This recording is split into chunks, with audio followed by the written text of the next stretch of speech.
Red light means you're recording this time, right? Yes. Yes. Welcome, everybody, to Tech Talk. I am Service Manager Derek. With me tonight in the dwindling light is Theo and Chris. And somewhere back there causing problems. The voice. He's speaking into his drink rather than his microphone. So It's been a bit of a day. it's night is falling upon us. Part 3 on the road. Yeah, we're still on the road. We will remain on the road and finish this out. And then I'm once again going to say, hopefully they'll splice in some videos Cool and things footage of what we were doing, or at least some shots pictures where we maybe. are, or something. Because they always do that. But I've noticed the last few times they have actually been working on that. So their skills, their editing's coming sharper. up. Yeah, they're getting We're sharper. getting some cool.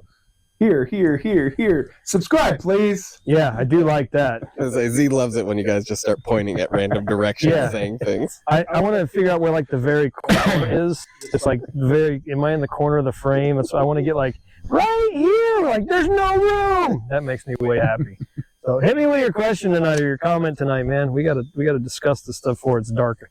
Okay, so the comment, or actually question for tonight, is suggestions on long-distance riding maintenance and must-haves for touring models. Well, this kind of goes along with our subject tonight a little bit. A little bit. Long distance maintenance. Tires. Long distance maintenance. Yeah. Tires, Alright. belt, tension. Yeah. If you have a chain, Lube? well, just chain maintenance. Oh, chain maintenance. Tension, lube, clean, blah, blah, blah. Phil does that for me. So- Fresh oil. I mean, clearly. In my head though, I'm like, okay, if Are I'm you about to go? yeah, or- exactly. So if I'm about to go on a long trip, I'm making sure my battery is ready to rock and roll and my charging system's working. There are some. If your bike is you're having starting issues because you got a weak battery, that's great if you put a new battery in it. But you really need to make sure that whole bike is working correctly, charging wise. There's nothing bleeding the system down, because you don't want to find out, at the next morning after your 600-mile day that, oh crap, I had something that was pulling my bike down at night while it was off, and now here I am, potentially in the middle of nowhere, and I can't get that fixed. So, Well, I have a perfect example. My touring bike, my 14 Limited, when I'm cruising, when I'm above 1,000 RPM, my charging system is 14 volts. It's all fine and dandy. As soon as I stop to an idle, that sucker drops to about 13, 12 and a half. I clearly have a problem. you have a problem. So I need But to. since you never take your giant touring bike more than 5 miles from your house, I work 14 miles from us. It goes 14 miles back and forth. So yes, I need to look at it. But it's one of those things that if I was going on a long trip, I would absolutely want to get that fixed before I go. Because it's gonna. If I die on my 14-mile commute, it's not the end of the world. So I would want that. And again, being a service, I hope you mean your bike dies. I mean the bike dies. Okay, well. if you die on the way to work, I'm That's literally the your end of your schedule's world. full, and I can't. From a technician point of view, if you're going on a long trip, service your bike. Take it in, get a full service. I also recommend. When would you recommend doing that? If you're Not going on the a day trip? before. What? I'd like, as from a tech point of view, I'd like you to service it and then get 100 or 200 miles on it over the next week before you go on your trip, just in case something else pops up. But I'm leaving tomorrow. Well then, and I haven't ridden this bike for 16 years. Good luck. we're not going to be able to get your fuel pump. Other thing, I mean, lights. Make sure all your lights work. Oh, that's a good one. And more lighting. Depending on where you're riding. Lighting is we've been doing that a lot with our stuff. Yeah. You find out the hard way if you just do daytime riding, and then you get on a long trip and on a country road and go, oh crap, I can't see anything. So lighting is that's a good one. General, you just need to do your maintenance on the motorcycle. Yeah. We always go back to that, but that's true. I mean, comfort wise, obviously, where are you going? What kind of conditions are you in?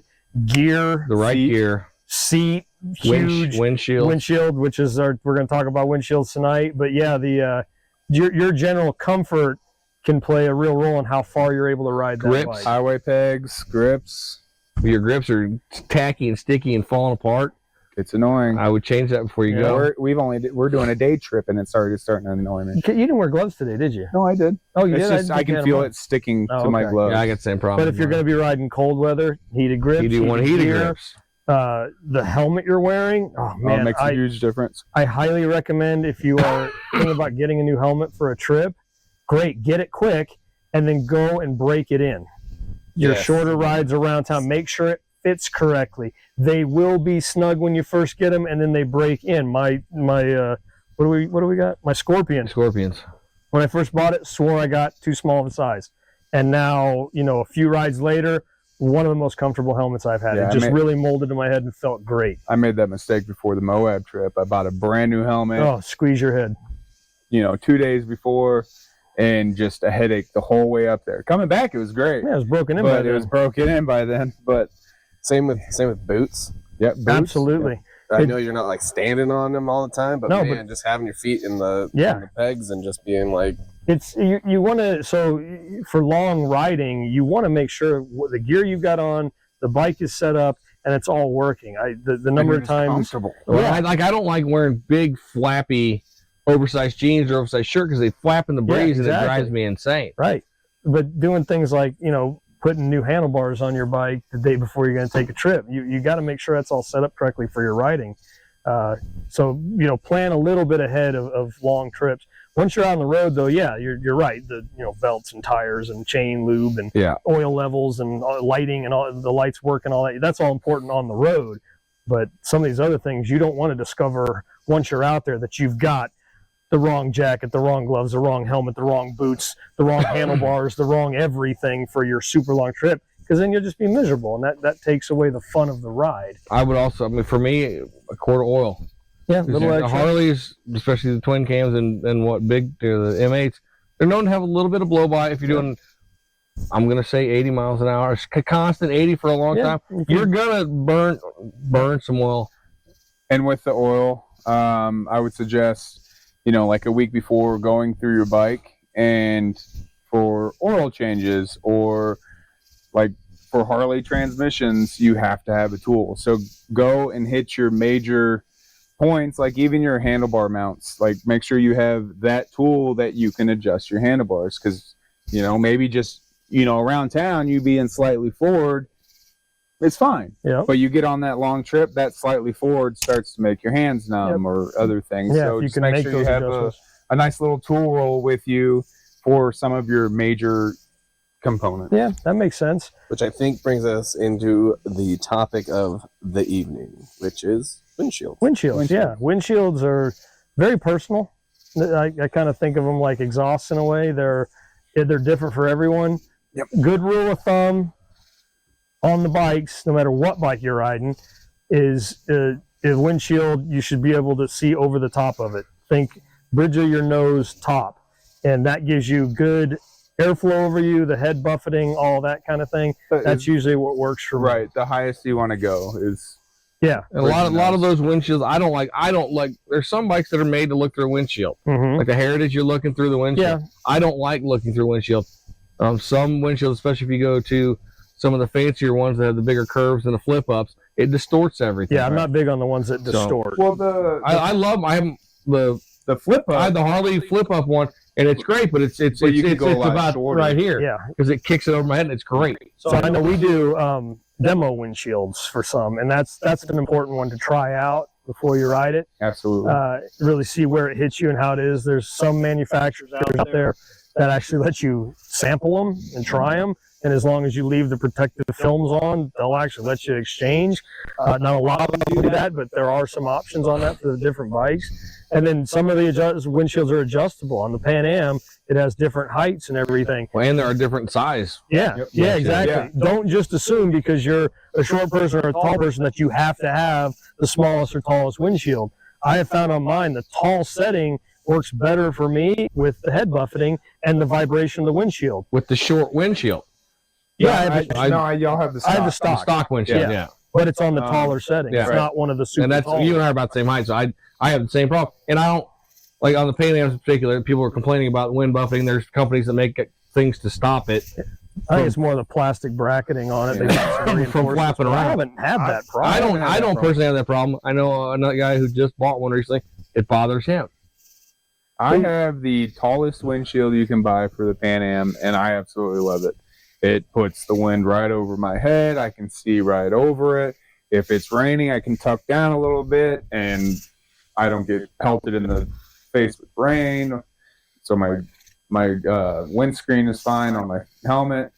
I've ridden with the shortest windshield because I absolutely love the way it looks. Mm-hmm. It is a really cool, aggressive style windshield. Looks really good, but just the head buffering just all over the place. They've got that solid black one, the real low one. Mm-hmm. Looks mean. Looks cool. On a street fighter just around town, it'd probably be fine. But Well, I was gonna say, on a lot of the ones that I've ridden in the past, I've opted not to have a windshield. Right. When a lot of the bikes that I even had came with a windshield. Yeah. Because sometimes I think that's even better. Sometimes because you're just getting the full force of the wind, it's so just constant. you're not buffering as much. Where you put a shorter windshield on it, and then that top of the wind is just hitting you right in the helmet or the face, and it's just I think it's super annoying. Personal preference. yeah, I mean, Try 'em out. Harley has a new design in 24 for their touring bikes, the street glides and road glides. It's an entirely different windshield. Mm-hmm. As of yet, there are some options, but not nearly as many as there used to be. Right. Right. So Well, it's good. For those of you that have the 24, give it some time. You'll have more options. But Well, they've added in that whole this vent system, vent system, which makes a huge difference. because then on you the can head shield. adjust for your head buffeting. They've and played stuff. with that on previous models, but this, And if you have this a big old beard, excuse me, this new one's really good. Sorry, Because- Texas Hill Country allergies. the vent is perfect if you have a big beard because it keeps your beard down from slapping you in the face. Yeah, but you don't have that. I don't anymore. have that anymore. We haven't even mentioned Doc Holliday over here. What, Sam Elliott, whatever you want to call him. This is what happens when Phil gets bored at home. It's like, let's try cutting this off. So at least you stick just the hair. Just the hair. But windshields are so very, very personal. I mean, it's And try the different ones out. There's a lot of them out there. I will say, I think you were mentioning this. I did mention it. Go to the windshields that fit your bike properly. When you start getting into the multi-fit, or what do they call it? Universal fit, they're terrible. You're not going to like them. They're not going to look right. And you get what you pay for. And you get what you pay some for. of the lesser expensive windshields you can buy off of some discount sites.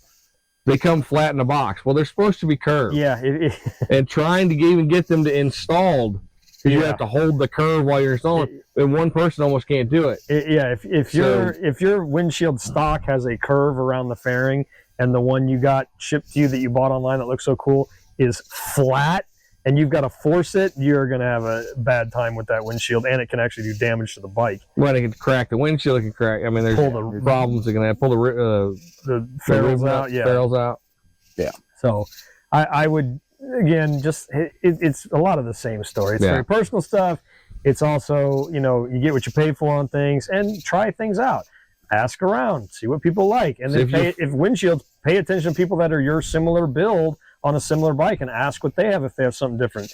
People always want to tell you their opinion, often too much, but they can give you some good information. If you and your buddies have the same basic bike, and he's got say, hey man, can I borrow your windshield for a weekend? Yeah, try it out. They're easy to they're install and fairly easy uninstall. to So I think we've exhausted windshields. So windshields. How about clear versus tint?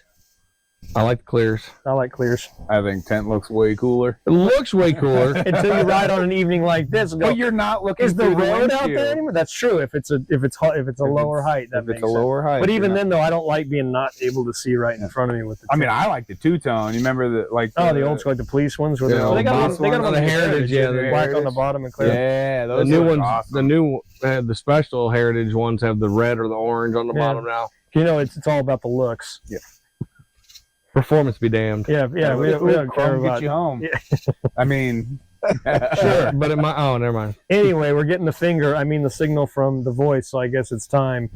We will see you again next week, and don't forget to like and subscribe and buy the Teesprings and the stuff and the Caliente Harley-Davidson and the T-shirts and did we cover all the stuff I'm supposed to say? help me out. I'm poor. Yeah. There you go. See you next time. Later.